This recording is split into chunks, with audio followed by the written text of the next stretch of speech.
حاجی میگن این اولین پرواز موزیکال ایرانه، خیلی به نظرم باحاله.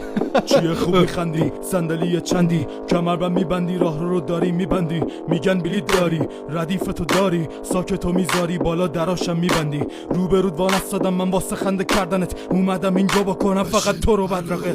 شلک و سفت باز کو خیلی نرم و ریز به باز. او دختر روس نیش باز، اگه آمار دادگی روش تیز بگاز. جو نه داشتم بذار ببینم چیه مقصدش. داداش استیلو ببین یارو خود همسره. هواپیما رو دارم با جادو حرکت میدم، دستامم که تو جیبمه بارون دهنم خریبم. بیری دستم خریدن و با مقصدم غریبن، همه الان خوابیدن تا تکون خورم پریدن. من ندیدم جدایی داغون ترم مسیرم، همه پیهن قضیهن و بعد وضعیت میدونی آوردم سورنا رو جای این. میتونی بیاری ویلسون رو توی فید. وضعیتشون اینا که میرن بیرون هواپیما نشسته لخ میشن. شخصیتشون جوریه که هنو 2 روزم نیست رفتن تا دست فوش داشته میدن. طبق معمول با صندلی فشار لاپات داد، اگه حضورش رود میکارم 1000 تا چاکا. دنی آنتی سیستم ولی میرسه داشت تا پاسکا. تو یه بکس موتو لوبتی 5000 ماشالله. لوبتی 1000 ماشالله. داداش میگن بلیط رو از کجا گرفته بودی؟ داداش بلیت لحظه آخری از سایت پته گرفته بودم ولی نمیدونم اینجا چه خبره. خیلی داره حال میده که خفه شو.